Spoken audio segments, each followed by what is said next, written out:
آیت نمبر 51 آپ حضرات کے سامنے تلاوت کی گئی۔ پچھلی کئی آیات سے قرآن مجید کی عظمت فضیلت کا تذکرہ چل رہا تھا اور قرآن مجید پر ہونے والے اعتراضات منکرین کی طرف سے ان کا جواب دیا جا رہا تھا۔ اس آیت کریمہ میں اللہ تبارک و تعالی بطور خلاصہ نچوڑ کے ارشاد فرماتے ہیں، کیا مسلمانوں کو، انسانوں کو، بنی آدم کو، اولاد آدم کو قرآن کافی نہیں ہے؟ اولم یکفہم،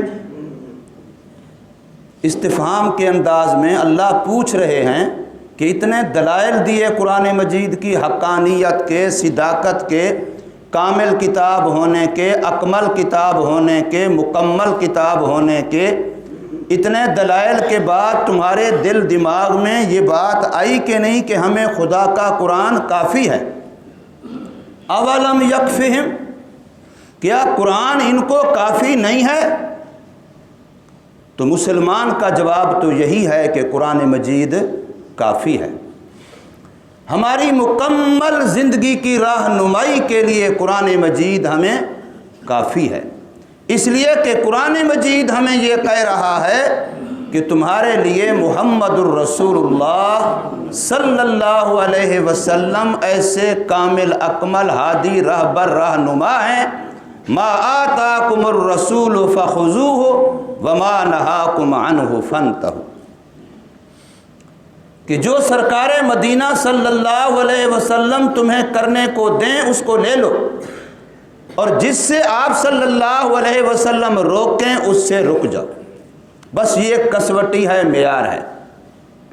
حضور صلی اللہ علیہ وسلم نے جماعت تیار کی، اپنے شاگرد تیار کیے، صحابہ کرام رضوان اللہ تعالی علیہم اجمعین۔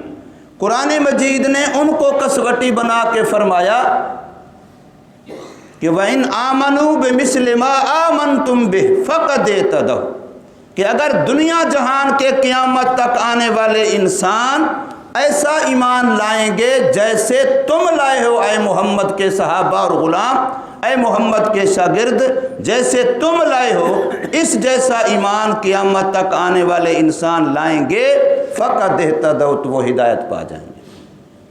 اب اللہ نے ایک نمونہ دے دیا، ایک ماڈل دے دیا، آئیڈیل دے دیا کہ اس کو دیکھتے جاؤ، اس کے مطابق کرتے جاؤ۔ الیوم اکملت لکم دینکم کا اعلان ہو چکا، دین مکمل ہے، اس میں ذرہ برابر بھی کمی بیشی کی گنجائش اور ضرورت نہیں ہے۔ حضرت امی عائشہ رضی اللہ تعالی عنہ فرماتی ہیں، من احدث فی امرنا ھذا فہو رد، اب ہمارا دین مکمل ہے، جو کوئی بندہ اس میں نئی بات گھسیڑنے کی کوشش کرے گا بس وہ مردود ہوگی، وہ قابل رد ہوگی، اس کو قبول نہیں کیا جائے گا، اس لیے کہ دین ہمارا مکمل ہو چکا ہے۔ اور اللہ فرما چکے ہیں، ان کنتم تحبون اللہ فاتبعونی یحببکم اللہ، اگر تمہیں اللہ کا پیار چاہیے، اللہ کی محبت چاہیے، اللہ کی دوستی چاہیے تو محمد صلی اللہ علیہ وسلم کی غلامی کرو، حضور کی اتباع کرو۔ آپ کا نقش قدم دیکھو کہ حضور نے کھایا کیسے ہے، حضور نے پیا کیسے ہے، حضور نے لباس پہنا کیسے ہے، حضور نے لباس اتارا کیسے ہے، حضور مسجد میں آئے کیسے ہیں، مسجد سے گئے کیسے ہیں، گھر والوں کے ساتھ، بچوں کے ساتھ، بڑوں کے ساتھ حضور نے برتاؤ کیسا کیا ہے، خریدا کیسے ہے، بیچا کیسے ہے، ساری زندگی حضور صلی اللہ علیہ وسلم کی دیکھتے جاؤ، اس کی نقل اتارتے جاؤ، اس سے تمہیں اللہ کا پیار مل جائے گا، تم اللہ کے محبوب بن جاؤ گے۔ تو گویا ہمارا دین مکمل، ہمیں قرآن مجید کافی، قرآن مجید کے اندر ہے تبیانا لکل شیء، ہر چیز کا بیان اس کے اندر موجود ہے، صراحتاً ہو اشارتاً ہو، ہر چیز کا بیان فرمایا اس کے اندر موجود ہے۔ ادخلوا فی السلم کافہ، مکمل طور پہ دین کے اندر داخل ہو جاؤ، اپنی مرضی چھوڑ دو۔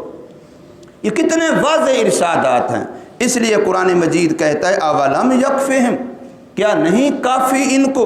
انا انزلنا علیک الکتاب، بے شک ہم نے اتاری آپ پر اے محمد کریم صلی اللہ علیہ وسلم ایسی کتاب یتلا علیہم جو ان کے سامنے تلاوت کی جاتی ہے۔ اتاری تو آپ پر ہے لیکن تلاوت ان کے سامنے کی جاتی ہے، ان کو سنائی جاتی ہے، ان کو پڑھائی جاتی ہے، ان کو بتائی جاتی ہے۔ تو اس کے ہوتے ہوئے کیا یہ ان کو کافی نہیں ہے؟ ایک موقع پر سرکار مدینہ صلی اللہ علیہ وسلم ارشاد فرمایا کہ علم القرآن، قرآن کو سیکھو، وتعلموہ الناس، اور وہ لوگوں کو سکھلاؤ، علم الفرائض، فرائض و احکام شریعت کو سیکھو، وعلموہ الناس، اور وہ لوگوں کو سکھلاؤ۔ انی امرأ مقبوض، میں ایک ایسا آدمی ہوں جو مجھے دنیا سے اٹھا لیا جائے گا۔ انی امرأ مقبوض، میں ایسا آدمی ہوں مجھے دنیا سے اٹھا لیا جائے گا، لہٰذا یہ سیکھو۔ ایک صحابی نے عرض کیا یا رسول اللہ صلی اللہ علیہ وسلم، اس کے سیکھنے سکھانے سے ہمارا کام بن جائے گا؟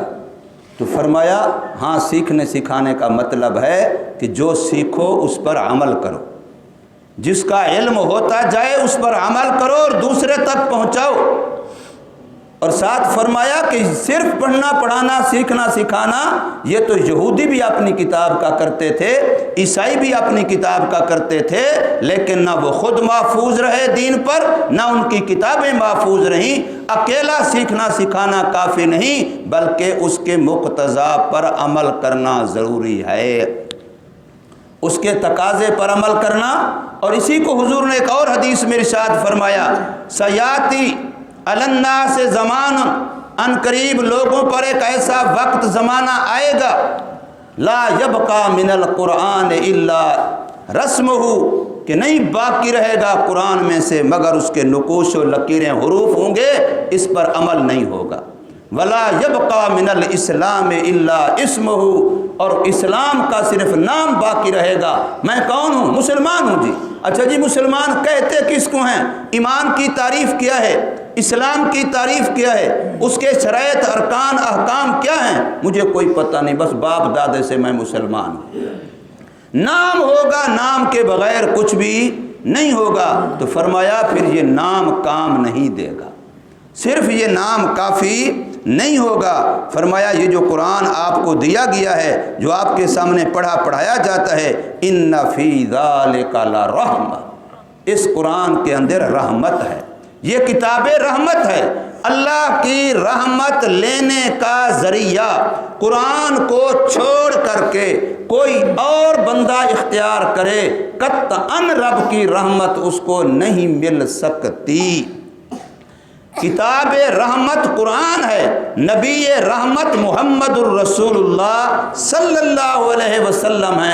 اگر اللہ کی رحمت لینی ہے تو کتاب اللہ اور رسول اللہ، ان دونوں کا دامن پکڑنے سے ملے گی، ان کی غلامی اتباع سے ملے گی۔ اگر ان میں سے کسی ایک کا بھی دامن چھوڑا تو اللہ کی رحمت نہیں ملے گی، چاہے ساری زندگی سجدے کرتا رہے، ساری زندگی ذکری باتیں کرتا رہے، قرآن کو چھوڑے گا اور نبی صلی اللہ علیہ وسلم کو چھوڑے گا تو رب کی رحمت نہیں مل سکتی۔ قرآن میں تو کئی جگہ پر یہ بھی آیا ہے کہ اللہ کا ذکر کرو، اللہ کو یاد کرو، وہاں بھی آگے شرط لگا دی کما ہداکم، جیسے تمہیں سکھلایا ویسے کرو۔ اپنی مرضی کا تو ذکر ہی معتبر نہیں ہے، اپنی مرضی کی تو یاد خدا بندی بھی معتبر نہیں ہے۔ اس کے ساتھ بھی قرآن مجید کے اندر کئی مقامات پر یہ قید ہے کہ اللہ کو یاد کرو، لیکن کیسے کرو؟ کما ہداکم، جیسے تمہیں رب کی طرف سے سکھلایا گیا ویسے کرو۔ اگر اپنی مرضی سے اللہ کا ذکر ہی معتبر نہیں ہے تو پھر باقی جو ہم نے بنا لیا تو وہ کیسے معتبر ہوگا؟ فرانس کے صدر نے، اللہ تعالیٰ ان کو غارت کرے، انہوں نے اگر منہ کالا کیا، اپنی بدنامی کی، اپنے آپ کو جہنم واصل کرنے کے لیے سامان جہنم کیا اپنے لیے، وہ اگر حضور صلی اللہ علیہ وسلم کے خاکے بناتے ہیں تو وہ تو توہین کے مرتکب ہوتے ہیں۔ اور یہاں ہمارے ہاں 4 دنوں کے بعد دیکھنا وہ جھنڈیاں، وہ پتیاں، وہ جن کے اوپر رسول اللہ صلی اللہ علیہ وسلم کا نام لکھا ہے، کہیں حضور کا روضہ بنا ہوا ہے، کہیں حضور صلی اللہ علیہ وسلم کا یا رسول اللہ لکھا ہوا ہے، کہیں کچھ لکھا ہوا ہے، اور وہ گلی کوچوں میں پڑی ہوں گی، وہ نالیوں میں پڑی ہوں گی، وہ پاؤں کے نیچے روندی جا رہی ہوں گی، تو اس کا مرتکب کون ہو رہا ہے؟ یہ کون کر رہا ہے؟ یہ تو اس کے نبی کے نام پہ ہم کریں گے۔ اور وہ کیک بنائیں گے، کیک کے اوپر کعبہ بھی ہوگا، کیک کے اوپر محمد الرسول اللہ بھی ہوگا، کیک کے اوپر درود بھی ہوگا، کیک کے اوپر حضور کا نام بھی ہوگا، پھر اس کو خود اپنی چھری سے کاٹیں گے بھی صحیح۔ اگر کوئی اور حضور کے روضے کو کاٹے، حضور کے نام کو کاٹے، حضور کے کلمے کو کاٹے، تو وہ تو توہین کا مرتکب ہو۔ اگر میں اس کے رسول کے نام پہ کروں تو مجھے داد ملے۔ کیسی عجیب بات ہے یار، خدا کے لیے جو کافروں کے لیے بھی کرنا مناسب نہیں ہے وہ ہم خود کر رہے ہیں۔ کتنا نقصان کی بات ہے، امت کہاں جا رہی ہے، کیا کر رہے ہیں ہم، کرنا کیا چاہیے تھا اور کر کیا رہے ہیں۔ آخر یہ ہمارا دین کوئی آج تھوڑی بنا ہے، کب سے اس کا اعلان ہوا الیوم اکملت لکم دینکم، یہ تو مکمل دین ہے۔ حضور صلی اللہ علیہ وسلم کے زمانے میں، آپ کی نبوت کے بعد بھی، نبوت مل چکنے کے بعد بھی 23 مرتبہ ربیع الاول آیا۔ صحابہ کرام، ابو بکر صدیق کی دور خلافت ہے، حضرت عمر کا دور خلافت ہے، یوں گنتے جائیے، حتیٰ کہ باقی سب کو چھوڑ کے ہم سارے حنفی ہیں، ہم سب حنفی ہیں۔ امام ابو حنیفہ رحمہ اللہ تعالیٰ کے پیروکار ہیں۔ امام ابو حنیفہ رحمہ اللہ نے قرآن و حدیث کی تشریحات کو مکمل فقہ حنفی کے اندر مدون کیا ہے۔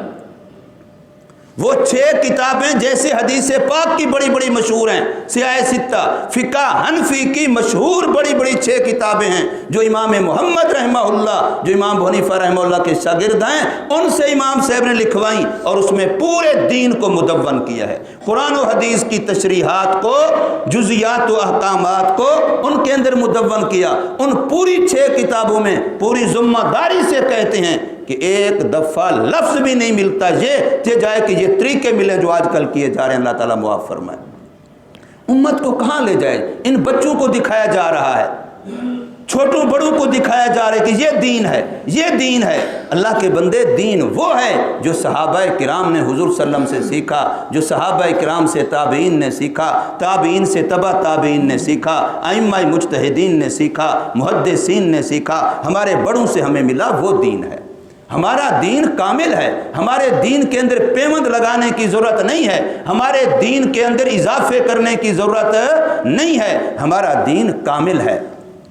اس لیے فرمایا ان فی ذالک لرحمہ، بے شک اس کے اندر البتہ رحمت کا سامان ہے، وذکریٰ، اور اس میں نصیحت ہے، اس میں سمجھ ہے، اسی کو انسان لے، لقوم یؤمنون، ایسے لوگوں کے لیے جو ایمان رکھتے ہیں، جو یقین رکھتے ہیں، ان کے لیے ذریعہ رحمت، ذریعہ نصیحت یہی کتاب قرآن مجید ہے، اور قرآن مجید کا بتایا ہوا طریقہ و احکامات ہیں۔ اللہ تبارک و تعالی ہمیں عمل کی توفیق دے۔